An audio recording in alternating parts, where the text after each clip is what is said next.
philosophe d'Afrique, penseur du monde. Je m'appelle Florence Maurice, je suis journaliste à Radio France Internationale. Pour ce second épisode, je vous propose de rencontrer le penseur kényan Ngugi wa Thiong'o.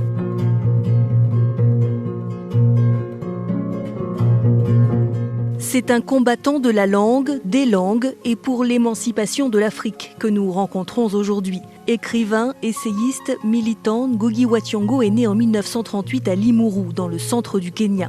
Son pays est alors sous domination britannique.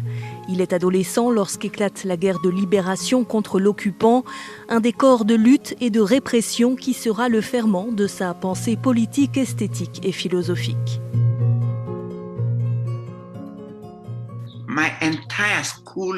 Toute ma scolarité s'est déroulée au milieu de la guerre, des tueries et des cris. J'entendais le bruit des balles presque tous les jours. L'un de mes frères participait à la rébellion et lorsque les Anglais ont lancé l'assaut sur notre village, il a essayé de s'enfuir, mais il était sourd. Il n'a pas entendu l'ordre de s'arrêter et ils l'ont tué d'une balle dans le dos. Il n'avait rien fait. Enfin, on finit par trouver ça normal. On se dit qu'il faut avancer et vivre, mais ces événements m'ont profondément affecté. Son départ pour l'université de Kampala à la fin des années 50 constitue un autre tournant. C'est là que Ngugi wa Thiong'o ouvre les yeux sur la violence du système colonial en place au Kenya, un choc qui déclenche en lui le processus d'écriture. L'Ouganda était toujours une colonie, mais pas une colonie de peuplement. Quand vous venez d'une société où les Blancs et les Noirs sont séparés en tout, et que vous arrivez dans un pays où les Noirs peuvent marcher dans la rue sans crainte, vous réalisez que ce que vous avez vécu n'est pas normal. Donc, Kampala a été très importante dans ma carrière. Là-bas, j'ai eu le temps de regarder en face la réalité de ce que j'avais vécu et je l'ai fait à travers l'écriture. J'ai commencé à rédiger La rivière de vie et Enfant ne pleure pas. Tous ces récits sont des tentatives de comprendre, d'affronter et de transformer ce traumatisme colonial.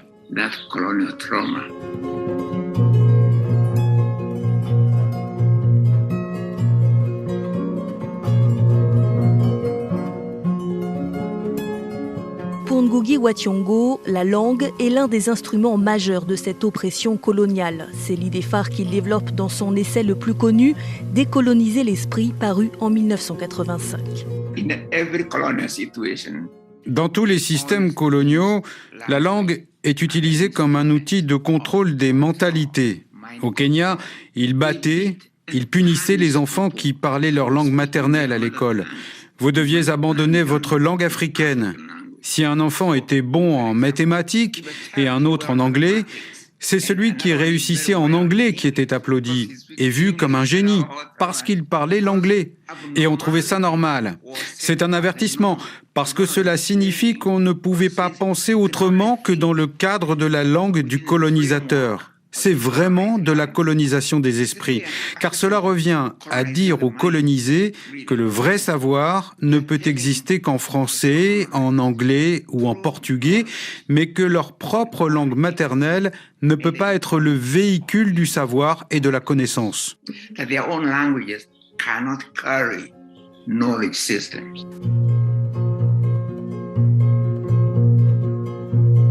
Dans cet essai Décoloniser l'esprit, Ngugi wa Thiong'o théorise ce qu'il appelle son adieu à l'anglais.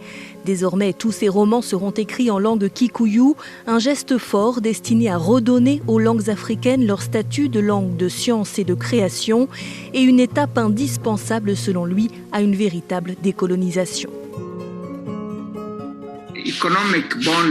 L'esclavage économique, la servitude politique sont plus faciles à identifier. Mais la colonisation de l'esprit, c'est comme une cicatrice qui ne disparaît jamais vraiment. Ceci conduit à cette absurdité absolue. Sur le continent africain, l'ensemble de l'élite éduquée n'exprime jamais son savoir dans une langue africaine. Et ils n'ont pas conscience de faire quelque chose de mal. Au contraire, C'est normalisé comme quelque chose de bien. C'est anormal, mais ça a été normalisé. C'est ce que j'appelle l'anormalité normalisée du système colonial et c'est une conséquence de la colonisation de l'esprit.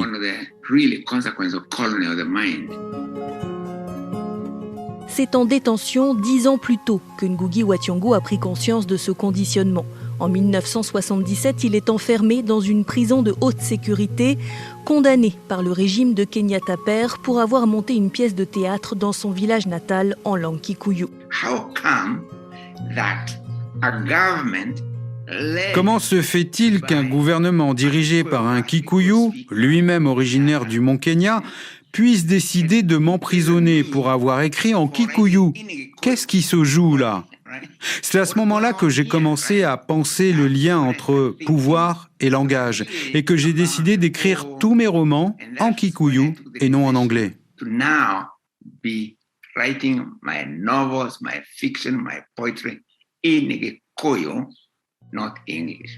Dans cette prison, il écrit son premier roman dans sa langue maternelle sur du papier toilette.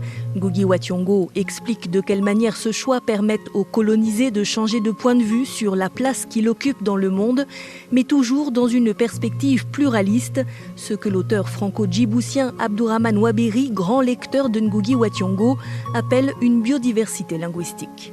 On l'a parfois présenté comme une sorte de nationaliste de sa langue maternelle, alors que c'est quelqu'un qui est pour une biodiversité linguistique. Il a démontré par la pratique, pas seulement par la théorie, que les langues se nourrissent les unes les autres et qu'on peut vivre dans un écosystème d'une manière tout à fait fertile et non frontale.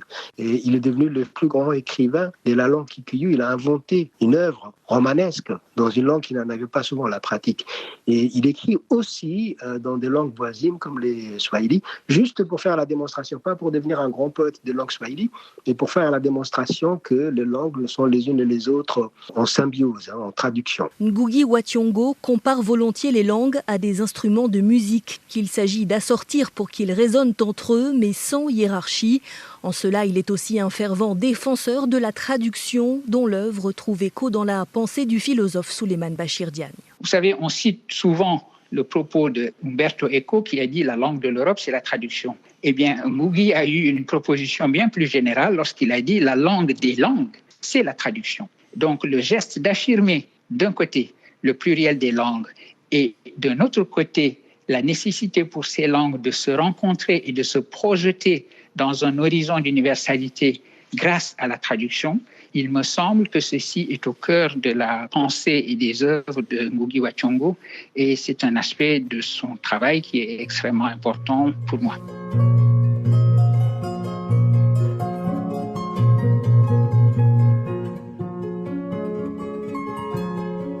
Ngugi wa Thiong'o est également un penseur de l'émancipation des classes ouvrières, influencé en cela par son histoire, né dans une famille de paysans employés par des colons blancs et par sa rencontre avec Frantz Fanon. Dans le Kenya dans lequel j'ai grandi, blanc était synonyme de pouvoir, richesse, exploitation. Noir était synonyme de pauvreté, de travail.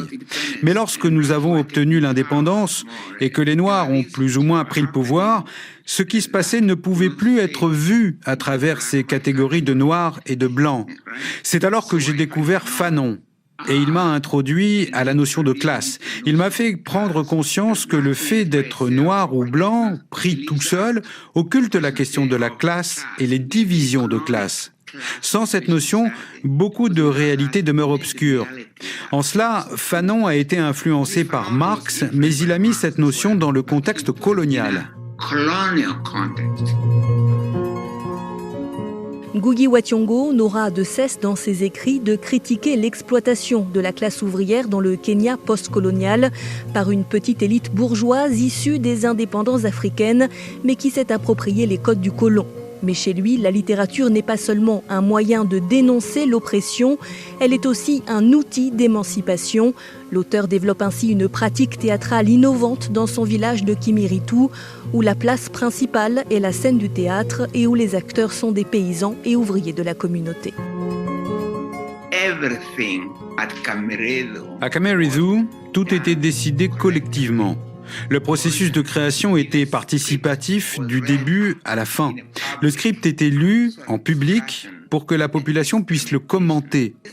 Les répétitions et les castings étaient aussi publics. La population donnait son avis. Et peu importait que l'on soit un professeur, un fermier ou un ouvrier, chacun avait un pouvoir égal de participation et d'expression de ses opinions. C'était extrêmement valorisant, un outil d'émancipation extraordinaire. J'ai vu la transformation des acteurs. On pouvait la lire dans leurs yeux et dans leur manière d'être avec leur corps. Le fait de voir qu'ils pouvaient produire une pièce de théâtre attirait l'attention de tout le pays. Je n'ai jamais rien vu de tel.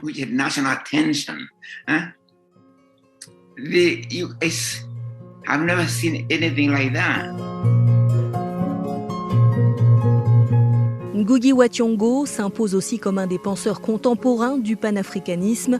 En 2016, il a fait paraître en France Pour une Afrique libre un recueil d'essais majeurs, estime le franco-djiboutien Abdourahmane Waberi. Il y développe la nécessité de l'estime de soi chez les Africains. Il y invite l'Afrique à s'unir pour prendre pleinement sa voix dans le concert des nations et rendre le continent visible à l'échelle du globe.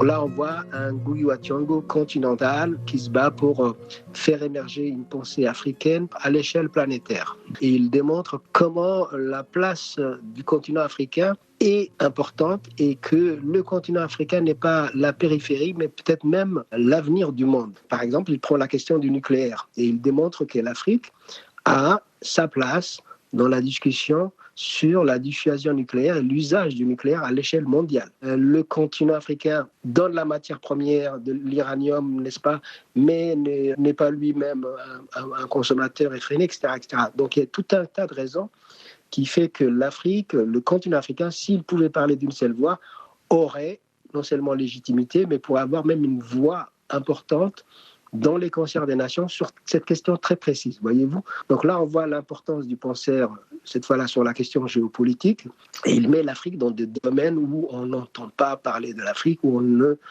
soupçonnerait pas que le continent africain aurait une quelconque importance. Donc c'est un élargissement de l'expérience, j'allais dire. L'expérience africaine doit être beaucoup plus large, et la réflexion africaine aussi plus large. Nous ne sommes pas seulement attendus sur quelques questions, comme je disais encore une fois, la migration, la désertification, les frontières, etc., qui sont toujours pensées à partir d'un centre jusqu'à présent occidental.